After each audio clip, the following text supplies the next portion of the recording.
যদি আপনি রাম চরিত্র ফলো করতে চান তাহলে আপনি শেষ হয়ে যাবেন। কারণ ভগবান শ্রীকৃষ্ণ অবতারে সমস্ত ভগবত লীলা করেছে। ভগবানের যা সামর্থ্য, সেই সামর্থ্য দিয়ে তিনি লীলা করেছেন। আর শ্রী রামচন্দ্র মনুষ্য রূপে জন্মগ্রহণ করে তিনি প্রতিটি জীবের কিভাবে চলা উচিত, কিভাবে বলা উচিত, তিনি প্রতিটা চরিত্র আমাদেরকে দেখিয়েছেন।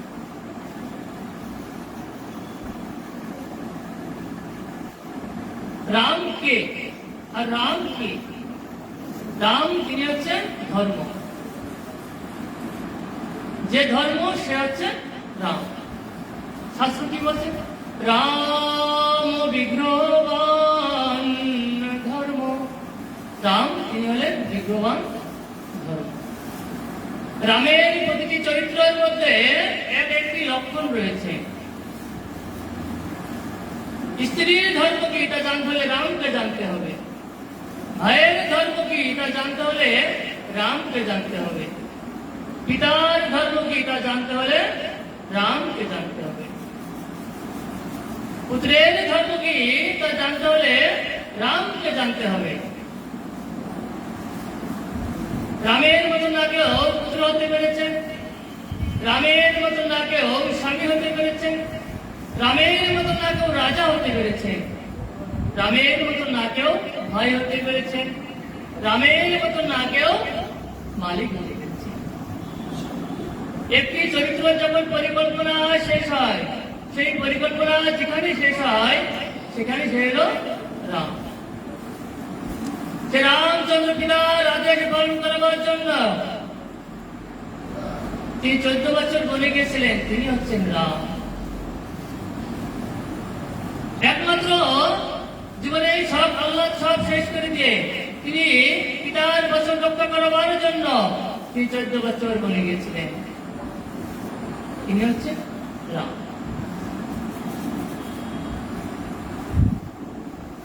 রাম মানেই ধর্ম, ধর্ম মানে রাম, রাম মানে সত্য। যতক্ষণ পর্যন্ত মনুষ্যজীব রামের চরিত্র জানতে পারবে না, ততক্ষণ পর্যন্ত ধর্মের আশ্রয়ও নিতে পারবে না। যখন রামকে জানতে পারবে তখন ধর্মের আশ্রয় নিতে পারবে, আর যখন ধর্মের আশ্রয় নেবে না তখন রামকেও জানতেও পারবে না। তাহলে রামায়ণ লিখলেন কে? লিখেছেন বাল্মীকি। বাল্মীকি যখন লিখেছিলেন তখন তিনি এটা সংস্কৃত ভাষায় লিখেছিলেন। তিনি সহজ সরল ভাবে তিনি হিন্দি ভাষায় লিখলেন, যার নাম হলো রামচরিত মানস। বলে রামচন্দ্র ভগবান কি। সে রামচন্দ্র তিনি অশ্বমের যজ্ঞ করেছিলেন। তার অশ্ব যেখানে যে থামবে সে পর্যন্ত তার রাজ্য হবে। অশ্ব মানে কি? ঘোড়া। এই ঘোড়া ছেড়ে দিয়েছেন, কারোর সমর্থ ছিল না এই ঘোড়াকে ধরে রাখা। শেষে যদি ধরেছিল তাহলে রামচন্দ্রের 2 পুত্র ধরেছিল, কি? লব আর কুশ। দেখুন, যখন অসমে যখন যজ্ঞ করতে যখন তার গুরুদেব বিশ্বামিত্রকে যখন ডাকলেন, তখন বিশ্বামিত্র বললেন, রাম, এই যজ্ঞ আরম্ভ হওয়ার আগে তোমার মায়ের কাছ থেকে অনুমতি নিতে হবে। রাম যখনই শুনেছেন তখনই দৌড়ই যে মায়ের কাছে অনুমতি নিয়েছে। দেখুন, রামচরিত্র শুনতে হলে একটু মন দিয়ে শুনতে হবে। রাম কথা হচ্ছে কি? মাকে প্রণাম করেছেন, প্রণাম যাওয়ার পরে মায়ের কাছে অনুমতি যাচ্ছেন। মা তখন বললেন, রাম, এই অসমের যজ্ঞ সম্পূর্ণ করতে হলে তোমাকে সীতাকে আনতে হবে, আর স্বামী স্ত্রী না থাকলে এই যজ্ঞ অসম্পূর্ণ থেকে যাবে। তো প্রতিজ্ঞা করেছে, রাম প্রতিজ্ঞা করেছে, রাম এই কথা ফেলতেও পারবে না। তখন আবার গুরুদেবের কাছে গেছে, গুরুদেব তখন আবার বলে যাও, তুমি গঙ্গায় যে তুমি ঘড়িতে করে জল নিয়ে আসবে, সেই জল দিয়ে মায়েদেরকে চরণ ধুয়ে দেবে।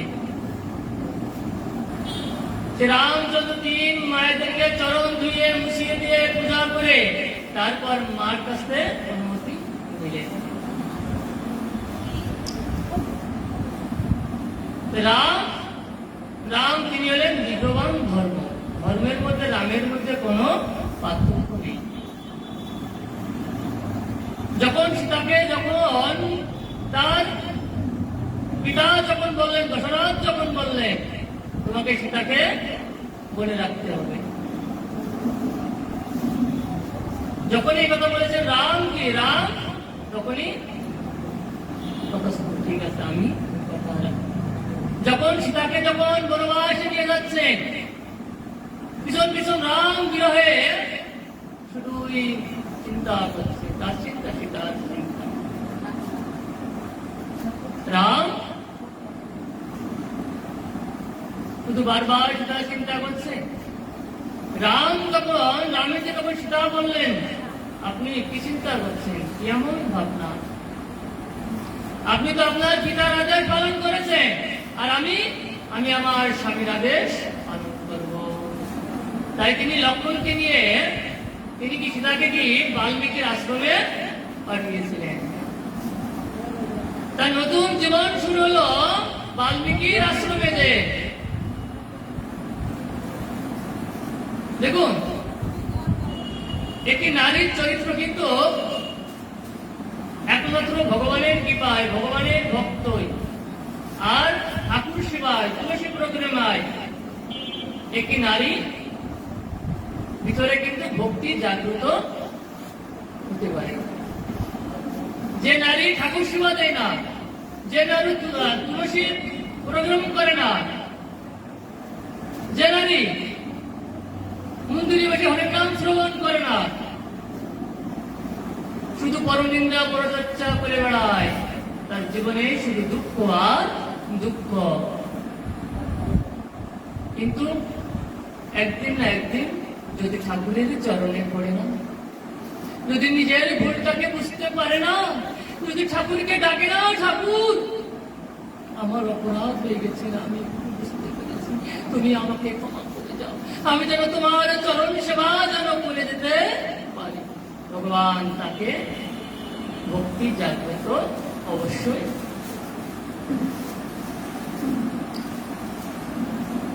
সেই বাল্মীকির আশ্রমে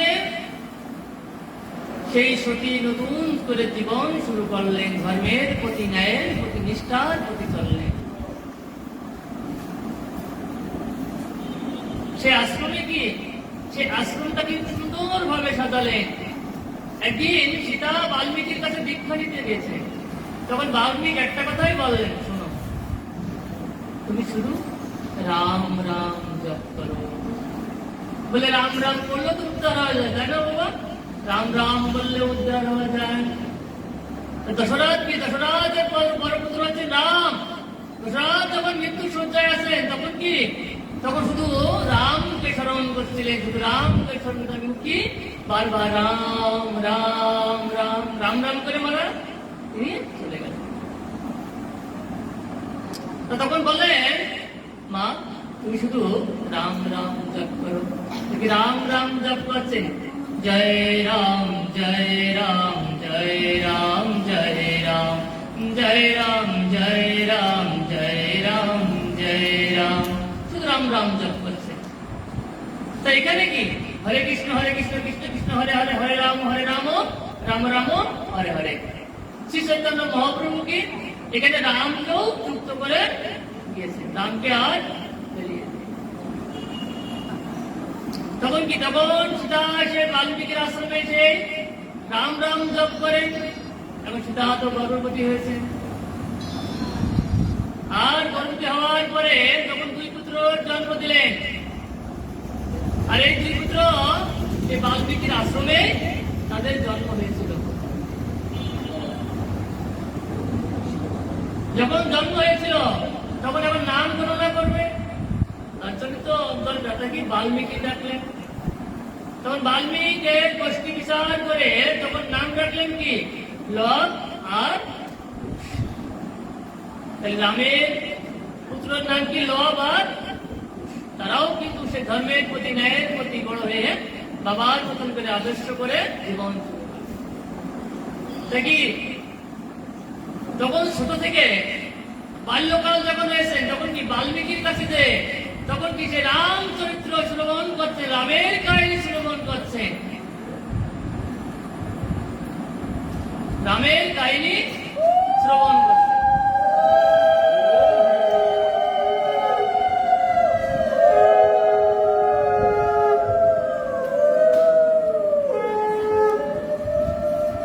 তখন রাম কাহিনী শ্রবণ করছে, যতই রাম কাহিনী শুনছেন আর লব আর কুশ তাদের ভিতরে ভক্তি জাগ্রত হচ্ছে, রামের প্রতি ভক্তি আরো জাগ্রত হয়ে যাচ্ছে। বলে আমি রামের বিষয়ে আরো শ্রবণ করতে চাই। প্রত্যেকদিন এক এক ধাপ করে বাল্মীক তাদেরকে শোনায়। যদি আপনারা কিছু গল্প যদি শোনেন, যদি সেই পাঠক যদি কিছু গল্প যদি খন্ড করে রেখে দেয়, পরবর্তীতে কি হবে এটা কিন্তু একটা আকর্ষণ থাকে না। আজকে সিরিয়াল দেখছি, কালকেরটা কি হবে, যদি এখানে সরে যায় কালকেরটা কি হবে, এই যে মনের ভিতরে একটা টান, তাই না? নাকি লব আর কুশ সেই আকর্ষণ, কখন সকাল হবে, কখন সে রামচরিত্র আমি জানতে পারি। যখন লব কুশ শুনলেন যে রাম সীতাকে বনে থুয়েছিলেন, তখন সীতাকে প্রশ্ন করলেন সীতা কি অপরাধ করেছিলেন যে সীতাকে বনবাস দিয়েছিল রাম? আহা, আজকে মা সম্মুখে, পুত্রের সম্মুখে। তখন সীতা বললেন তিনি তো পরিস্থিতির সাথে শিকার হয়েছিল, তিনার কোনো দোষ নাই। কিন্তু লব আর কুশ বলেছিলেন মা আমি তিনার কাছ থেকেই শুনবো যে সীতা কি অপরাধ করেছিলেন।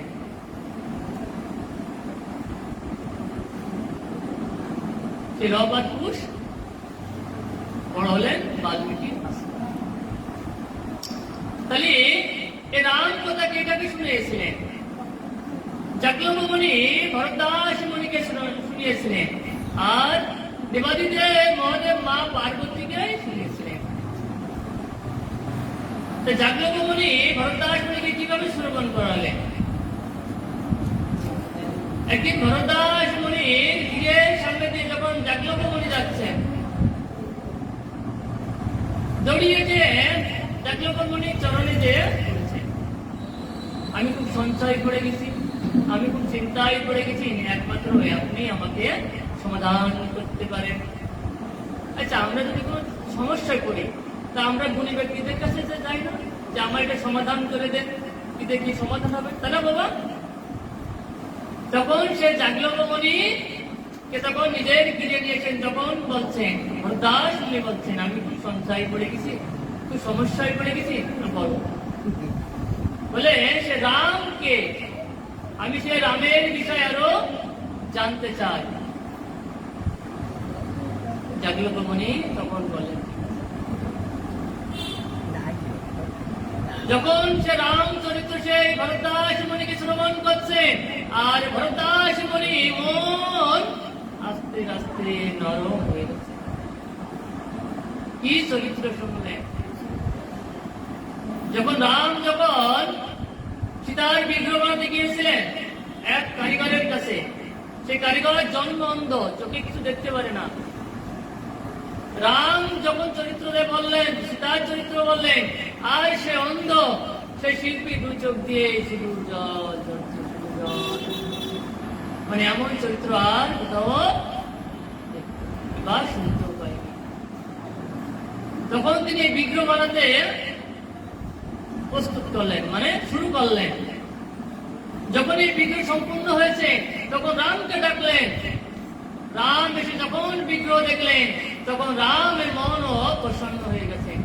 বলো তুমি কি চাও? বলে আমার কিছু চাওয়ার নেই, আমি যা পেয়েছি তা অনেক পেয়েছি। সে রাম সেই সীতার বিগ্রহ তৈরি করেছেন, জীবনে আর এমন বিগ্রহ সে আর কোথাও পায়নি। রাম সীতার বিগ্রহ। সে রামচন্দ্রের রাজ্যের ভিতরে একদিন অভিষেক হচ্ছে, আর এই অভিষেকে অনুষ্ঠানে সে কাশী নরেশ আর শগুনে যাচ্ছে। বলি রামচন্দ্র ভগবান পথে দেবশ্রী নারদের সাথে দেখা হয়েছে। দেবশ্রী নারদকে প্রণাম করেছেন। দেবশ্রী নারদ বললেন, তোমরা কোথায় যাচ্ছ? কাশী নরেশ বললে, আমরা রামচন্দ্রের রাজ্যের অভিষেকে যাচ্ছি। ও, তাহলে আমাকে নিয়ে চলো, আমিও যাব। তো উঠুন, জায়গা তো আছে। উঠে যখন বসে, তখন সে নারদ বলছে, শোনো, সে অনুষ্ঠানে তো সবাই উপস্থিত থাকবে, বড় বড় ঋষি মুনিরা সবাই থাকবে, কিন্তু সেখানে বিশ্বামিত্র থাকবে। তোমরা বিশ্বামিত্রকে প্রণাম করবে না। বলে কেন? বলে সে তো ব্রাহ্মণ নয়, ব্রাহ্মণদের সাথে মিশে মিশে তো ব্রাহ্মণ হয়ে গেছে, সে তো পবিত্র। যখন এই কথা বলেছে, সেই কাশী নরেশ যে উপস্থিত হয়েছে সবাইকে প্রণাম করছেন, কিন্তু বিশ্বামিত্রকে প্রণাম করেন। আমি এখানে সবাইকে প্রণাম করলাম, আমি যদি এই গুরুদেবকে যদি আমি বাবাকে যদি প্রণাম না করি, তাহলে বাবা কি, বাবার দেবত্ব কি ক্রোধ হয়ে যাবে না? রামের গুরুদেব যখনই প্রণাম করি, তখন সে বিশ্বামিত্র ক্রোধ হয়ে গেছে। এদিকে রাম এসে সবাইকে জিজ্ঞাসা করছেন, আপনাদের আসতে পথে কোনো সমস্যা হয়নি তো? সবাই বলছে না, ভালোভাবে এসেছি। এদিকে রাম গুরুদেবের কাছে জিজ্ঞাসা করছেন, গুরুদেব প্রণাম আপনার চরণে, আপনার পথে আসতে কোনো সমস্যা হয়নি তো? গুরুদেব যখন বললেন আমার পথে কোনো আসতে সমস্যা হয়নি শিষ্য, কিন্তু আমি অপমান হয়েছি। রাম তো শুনে রামও ক্রোধ হয়ে গেছে। দেখুন, যদি পিতামাতাকে অপমান করে, যদি গুরুদেবকে অপমান করে, যদি পুত্র যদি প্রতিবাদ না করে, তাকে পুত্র বলে না। আর শিষ্য যদি গুরুদেবের সে অপমান যদি প্রতিবাদ না করে, তাহলে সে শিষ্য বলে না। একদিন আপনার লোকনাথ বাবার আশ্রমে গেছেন এক শিষ্য, গুরুদেব খুব অসুস্থ হয়েছে। যখনই গেছেন, তখনই লোকনাথ তার পরীক্ষা করাবার জন্য একটি কথা বললেন। যখনই বলেছেন যে তোমার গুরুদেব এই, আর সঙ্গে সঙ্গে শিষ্য কি করেছেন, পাশ ধরেছেন সেই লোকনাথের। আপনি আমার গুরুদেবকে অপমান করলেন। লোকনাথ বললেন, আমি তোমাকে পরীক্ষা করছিলাম যে তোমার গুরুর প্রতি কেমন ভক্তি আছে। আমি আজকে নিশ্চয়ই বুঝতে পারলাম তোমার গুরুর প্রতি ভক্তি আছে। কি এই মনুষ্য জীব, আমরা গুরুর কাছে শুধু দীক্ষা নিয়ে রেখেছি, গুরুর কাছে শিক্ষা নিয়ে রেখেছি, কিন্তু কখনো গুরুকে ভক্তি দিয়ে কখনো একটা প্রণাম করি না, ভক্তি দিয়ে কখনো গুরুদেবকে স্মরণও করি নাই। তখন লোকনাথ বললেন, কি বলো বাবা? বলে আমার গুরুদেব খুব অসুস্থ, আপনি সেরে দেন। লোকনাথ বলতে, যাও যে দেখো গুরুদেব সুস্থ হয়ে গেছে। আচ্ছা বাবা, লোকনাথের বাণী কখনো মিথ্যে হয় নাকি? না, কখনো মিথ্যে হয় না। যখনই রাম শুনেছেন, রাম তখন বললেন, গুরুদেব বলুন, তার নাম বলো, তার মাথায় না আমি আপনার কাছে দেব, আমি কথা দিলাম।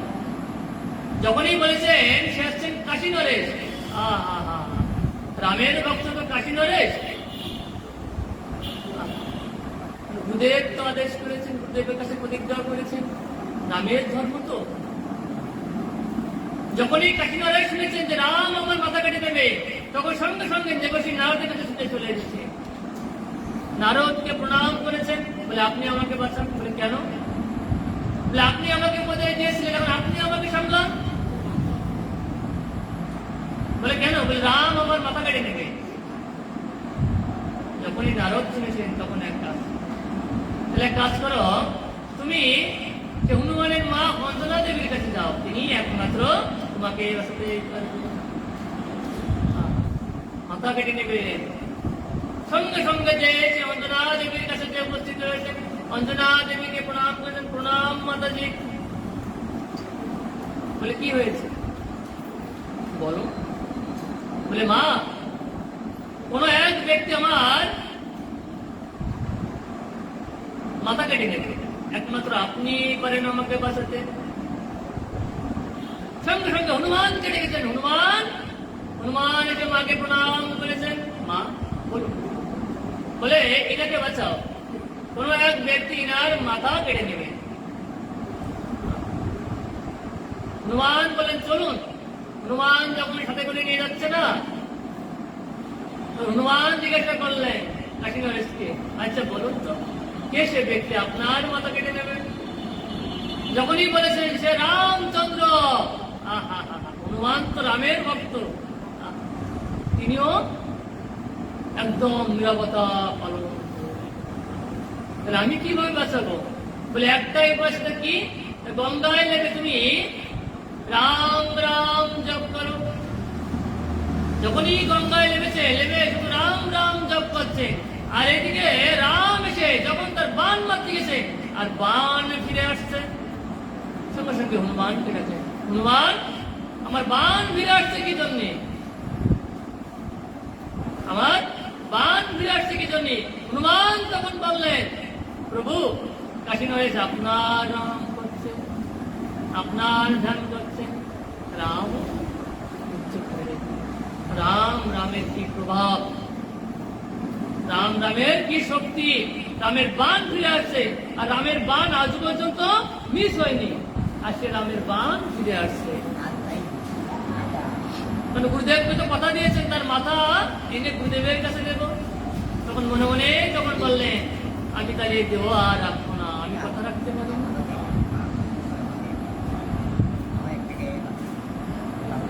কথা রাখতে পারিনি, তাহলে আমি দেহ রাখবো না। আর যখনই সে বিশ্বামিত্র শুনেছে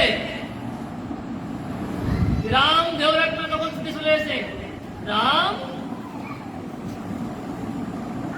তোমাকে আর মরতে হবে না, তোমার বসন থেকে আমি উঠিয়ে নিলাম। তাহলে কি গুরুর আদেশ পালন করেছে তো? তাহলে আমরা যদি গুরুর আদেশ পালন না করতে পারি, তাহলে আমরা কৃষির শিষ্য, কৃষির পিতা পুত্র। এখানে কি, এখানে রাম আমাদেরকে বুঝিয়ে দিলেন দেখি রাম কথা শ্রবণ করার অধিকার কে, আর রাম কথার গায়ন করার অধিকার কে, আর রাম কথার বচন করার অধিকার কে?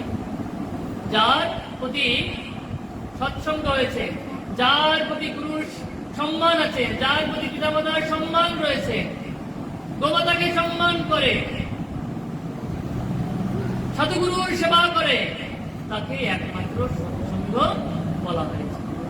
আচ্ছা, সে একমাত্র রাম কথা, গোবিন্দর কথা অধিকারী হয়। কারণ সাধুসঙ্গ সাধুসঙ্গ সর্বশাস্ত্রে কয়, সাধুসঙ্গ লভমাত্র কৃষ্ণ ভক্তি। যতক্ষণ পর্যন্ত কৃষ্ণের প্রতি ভক্তি হবে না, ততক্ষণ পর্যন্ত কৃষ্ণের কথা শ্রবণ করার মনও ভালো লাগবে না। যখন রামকে জানতে পারবেন, যখন রামকে জানতে পারবেন, তখন রাম কথা শ্রবণ করতেও ভালো লাগবে। যদি আপনার রান্নায় যদি ভালো না হয়, তাহলে খেতেও আর ভালো লাগবে না। যদি রান্না করছেন, সে রান্নায় যদি আপনার মন না বসে, তাহলে রান্নাও ভালো হবে না। এখানে আমরা সবাই পাঠ শুনতে এসেছি, আমিও পাঠ শুনছি। যদি পাঠের ভিতরে যদি আমার প্রেম জাগ্রত না হয়, আমার সে রামের প্রতি যদি প্রেম জাগ্রত না হয়, আমার যদি গোবিন্দের প্রতি যদি প্রেম জাগ্রত না হয়, তাহলে আমার কণ্ঠে হাজার দিলেও আমার হৃদয়ের ভিতরে প্রবেশ করবে না। বলি রামচন্দ্র ভগবান কি।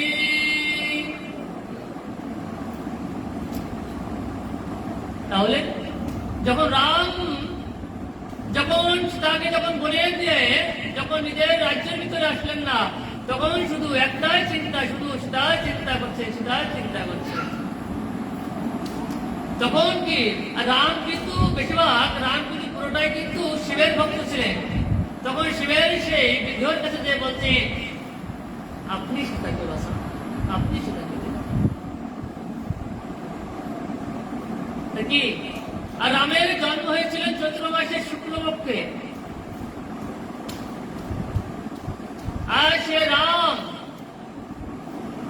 রাজ্যে কিন্তু এই রামের জন্মদিন খুব ধুমধাম করে হয়েছিলেন। শুধু রামচন্দ্রের রাজ্যে না, সারা ব্রহ্মাণ্ডে রাম জন্মদিন পালন করেছিলেন, সীতাও পালন করেছিলেন বাল্মীকির আশ্রমে। তা কি সীতা চরিত্র দেখেন কেমন, কি করেছে সীতা। সীতা মানে কি, যার চরিত্র একদম পবিত্র। বলে নারী আজও পর্যন্ত কোন নারী সীতার সমতুল্য হতে পারেনি। কারণ যার ভিতরে কিঞ্চিত পরিমাণ যদি ভুল থাকে, দোষ থাকে, তাকে সীতার সমতুল্য করলে এটা বলে না যে বাবা বাড়িতে একটা লক্ষ্মী নিয়ে আসছি, একটা লক্ষ্মী নিয়েছি, বলে না বাবা। আচ্ছা, যদি সেই লক্ষ্মী যদি অলক্ষ্মীর মতন যদি আচরণ করে, তাহলে কি বলে, আরে বাবা ঘরে একটা অলক্ষ্মী নিয়ে আসছি, এটা কবে যাবে কবে যাবে। সীতাকে যখন নিয়ে এসেছিলেন তখন ঘরে একটা লক্ষ্মী নিয়ে এসেছিলেন। লক্ষ্মীর কাজ কি, লক্ষ্মীর কাজ কি, এটা শ্বশুর শাশুড়িকে সেবা করা, ভগবানকে সেবা করা, ননদকে সেবা করা, ঠাকুরকে সেবা করা, তাই তো। তাদেরকে খাওয়া দাওয়া দেওয়া, তাদেরকে পোশাক দেওয়া, তাদেরকে খোঁজ খবর নেওয়া, তবেই তো একটা লক্ষ্মীর পরিচয় হয়। তখন লক্ষ্মীর পরিচয় হয়। কি রাম কি, রামই হচ্ছেন ধর্ম, আর রামই হচ্ছেন সত্য। রামের প্রতিটাই কথাই সত্য, প্রতিটাই কথাই ধর্ম। আমরা বলি না, আচ্ছা বাবা ঠিক আছে আমি কথা দিলাম, আমি এই কথা পালন করব। যদি পালন না করে দেখে এটা আমাকে ধর্ম বলা হয় না, এটা আমার ধর্ম বলা হয় না। আমি কথা বললাম ঠিক আছে, এটা সত্য কথা, কিন্তু সেই সত্য কথা আমি যদি বলতে না পারি, রাখতে না পারি, কি বলে, সেটাকে সত্য বলে না, সেটাকে সত্য বলে না। তো যখন সেই পিতা দেহ রাখার পরে যখন রাম ভরত তিনি ভাই যখন আসলেন, তখন কি ভরত ছিল মামার বাড়িতে, তাই তো মা। যখন এসে থাকেন তার মায়েদের আজকে সাদা পোশাক, ভরত চমকে উঠেছে, মনে হয় আমার বাবা মনে হয়। দেখুন রামের পিতা দশরথ কিন্তু পুত্রদের জলও পায়নি, গালে যে জল দেবে জলও পায়নি। কি হয়, পুত্রের জল যদি কোন পিতার গালে যদি যায়, তাহলে কি বলে মা, যে পুত্রের একটু জল পিতার গালে। আর কর্ণে যদি একটু নাম যায়, কি বলে, হরির নাম একটু কর্ণে গিয়েছে। রামচন্দ্রের পিতা দশরথ তাও পেয়েছে। তাই কি ভরত কি করলেন, তার বাবার সরকার ভরত করলেন, রাম তিনিও করতে পারেন। এখানে আমাদের চরিত্র কেমন, ভরত রাম তারা তিনি ভাই আমাদেরকে এই সমাজটাকে দেখিয়ে দিয়েছে। তাদের মতন আমাদের চরিত্র হবে না, তাদের মতন আমাদের আচরণ হবে না। এটা মানসিক চরিত্র কেমন হবে, সেটা রাম আমাদেরকে দেখিয়ে দিয়েছে। আমি যদি গুণী ব্যক্তি যদি উপরে উপরে কথা বলি, তারা দাঁড়িয়ে আছেন, আমি বসে আছি, তাহলে কি আমার কি সমতুল্য থাকলো, আমার মানুষ সমতুল্য থাকলো। মানুষকে শিক্ষা দিয়েছেন, মানুষকে দেখিয়ে দিয়েছেন যে কিভাবে মানুষকে সম্মান করতে হবে, কিভাবে ধর্মকে সম্মান করতে হবে। রাত অধিক হয়ে যাচ্ছে, তা আমরা চেষ্টা করব প্রত্যেকে যেন রাম কাহিনী যাতে আমরা ভালো করে যাতে শ্রবণ করতে পারি। এর জন্য কি, এর জন্য কিন্তু রামায়ণ সিরিয়াল আছে মনে হয়, যত যতক্ষণ পর্যন্ত রামায়ণ সিরিয়াল দেখবেন দেখবেন আপনার ভিতরে কিন্তু রামের চরিত্র শুনতে শুনতে দেখতে দেখতে কিন্তু আপনিও একদিন রাম চরিত্রও বলতে পারবেন, তাই না আমার? নাকি আমরা ভালো জিনিসটা দেখবো, আমরা যখন কোনোতে জিনিস দেখবো তখন আমাদের ভিতরে ক্রোধ জাগবে, জাগবে না বাবা? আহা, যখন আমরা ধর্মের কোনো কিছু জিনিস দেখবো তখন কি আমাদের ভিতরে ধর্মের প্রতি আকর্ষণ হবে। যখন রাম কাহিনী দেখবো রামের প্রতি আকর্ষণ হবে, কৃষ্ণের কাহিনী দেখবো কৃষ্ণের প্রতি আকর্ষণ হবে, সীতার কাহিনী দেখবো সীতার প্রতি আকর্ষণ হবে, হনুমানের প্রতি দেখবো হনুমানের প্রতি আকর্ষণ হবে। আর হনুমান কি রূপ ছিলেন, কাকে দেখাইছিলেন? রাম আর সীতাকে। রামের পরম ভক্তকে, রামের পরম ভক্ত হচ্ছেন হনুমান। হনুমান হচ্ছেন পরম ভক্ত নাকি? রাম হনুমানের কথা বেশিরভাগ। আর দেবাদিদেব মহাদেবের পরম ভক্ত ছিলেন কে? পরম শিষ্য ছিলেন কে? নন্দী। নন্দীর সাথে দক্ষ প্রজাপতি যখন খারাপ আচরণ করেছিলেন, পশুত্ব মতন আচরণ করেছিলেন, তখন বাবা সেই দক্ষরাজের সেই বীরভদ্র এসে যখন মুন্ডু যখন কেটে দিয়েছিল, তখন কি? তখন সেই দক্ষরাজের কন্যা খুব আহা করে কাঁদছে, পিতা নেই, তাহলে আমার এই সংসার আমাদেরকে দেখাশোনা করবে কে? তখন সে মহাদেবের কাছে গিয়েছিলেন, আপনি আমাকে পিতাকে বাঁচান, আপনি ছাড়া আর কেউ আমার পিতাকে বাঁচাতেও পারবে না।